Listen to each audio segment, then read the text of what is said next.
Terima kasih Bu Megawati atas waktunya. Saya mohon mengganggu waktunya sebentar untuk sekedar berwawancara mengenai identifikasi masalah yang saya angkat, yaitu tentang minat belajar dan motivasi belajar siswa di SMA 1 Banjaragung.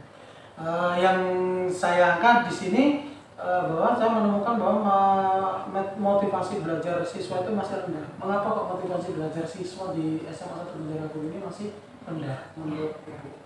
Terima kasih Pak Budi.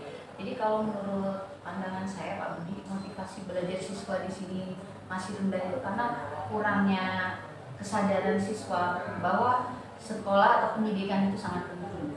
Itu menurut saya. Ya. Terima kasih. Terus yang berikutnya, kalau seperti itu, kira-kira faktor apa saja Bu yang menyebabkan motivasi belajar siswa rendah itu? Kalau saya amati di lingkungan sekolah kita, khususnya ya Pak Budi, karena saya berbicara di sekolah kita, jadi yang saya amati adalah mungkin lebih kepada faktor orang tua. Banyak orang tua itu hanya menganggap sekolah ini sekedar untuk mendapatkan ijazah. Nah, itu seperti itu. Jadi lebih konteksnya lebih kepada yang penting anak saya sekolah itu aja. Terus berarti kalau seperti itu faktor orang tua juga berperan Bu ya? Iya. Terus kira-kira untuk meningkatkan itu supaya pola pikir orang tua berubah, supaya motivasi belajar anak juga meningkat, kalau menurut Ibu kira-kira apa aja Bu yang bisa dilakukan? Ya, kalau menurut saya salah satu yang paling penting karena pendidikan kaitannya dengan pembelajaran, ya yang pertama dari dalam internalnya dulu Pak Budi, misalnya dari gurunya. Jadi guru harus bisa mengemas pembelajaran yang kreatif dengan media-media pembelajaran yang menarik. Berarti guru juga dituntut untuk kreatif ya Bu? Ya, kreatif. Biar siswa lebih bersemangat gitu Pak Budi. Jadi kalau siswa guru kreatif, siswa mudah-mudahan juga senang untuk ikut belajar, sehingga motivasi belajarnya juga tertarik. Terus yang berikutnya yang mau saya tanyakan ini kaitannya dengan kondisi sosial ekonomi orang tua.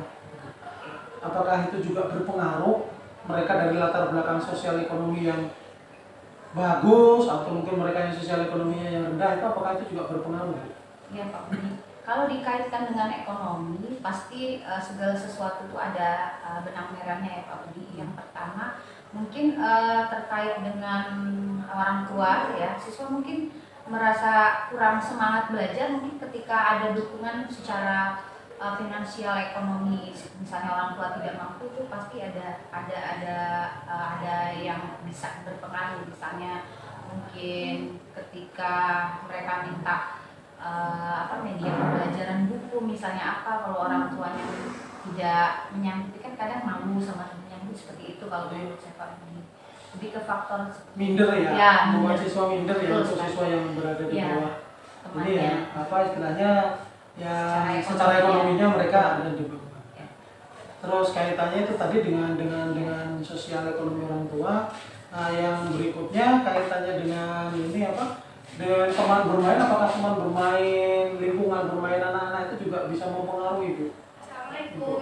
Ya, kebetulan kalau menurut saya faktor lingkungan, terutama teman bermain, memang lebih 50%-nya mempengaruhi Pak Budi. Lebih dominan. Ya, lebih dominan. Karena banyak sosialisasi, kita bersosialisasi itu pengaruhnya lebih kuat di teman bermain. Ketika temannya semangat, mungkin siswa akan mengikuti temannya, jadi menjadi motivasi juga gitu buat temannya untuk mengikuti temannya yang bersemangat. Ya, misalnya ketika temannya malas, ya otomatis juga siswa akan berpengaruh, minat belajarnya juga akan turun ketika berinteraksi dengan teman-teman yang tidak semangat belajar, yang malas jadi ketularan ya, malas. Ya, 50%-nya menurut saya bisa berpengaruh. Bergaulnya dengan yang rajin ya jadi ikut rajin. Nah, mungkin yang terakhir Bu, kaitannya dengan minat belajar dan sebagainya ini, kalau menurut Ibu solusi terbaik untuk meningkatkan motivasi belajar ini apa? Oke Pak Budi, banyak hal sih Pak Budi kalau bicara tentang motivasi belajar ya. Yang pertama mungkin kalau dari sisi guru itu mungkin bisa didorong dengan bagaimana guru bisa memotivasi siswa untuk lebih bersemangatnya. Salah satunya mungkin ada dukungan dari juga selain bekerjasama dengan guru BK mungkin ya, memberikan bagaimana cara menumbuhkan minat Memotivasi, siswa, siswa. memotivasi siswanya. Kemudian juga guru-guru juga harus bisa maksimal dalam menyediakan media belajar yang menarik buat siswa. Jadi dilihat dari minatnya siswa itu seperti apa. Jadi kita menyiapkan media pembelajaran yang bisa berdiferensiasi ke siswa gitu. Jadi kita bisa melihat siswa itu karakter sehingga motivasi belajar itu bisa muncul dari apa hal yang menyenangkan dulu kalau menurut saya. Berarti secara garis besar bisa saya simpulkan untuk Bapak Ibu guru yang mengajar harus lebih kreatif sehingga menarik minat siswa untuk utama media pembelajaran. Baik, terima kasih Bu Mega atas waktunya. Mudah-mudahan ini motivasi belajar ini benar-benar bisa berkembang di sekolah kita. Terima kasih Ibu. Sama-sama Pak Budi. Sukses Pak Budi.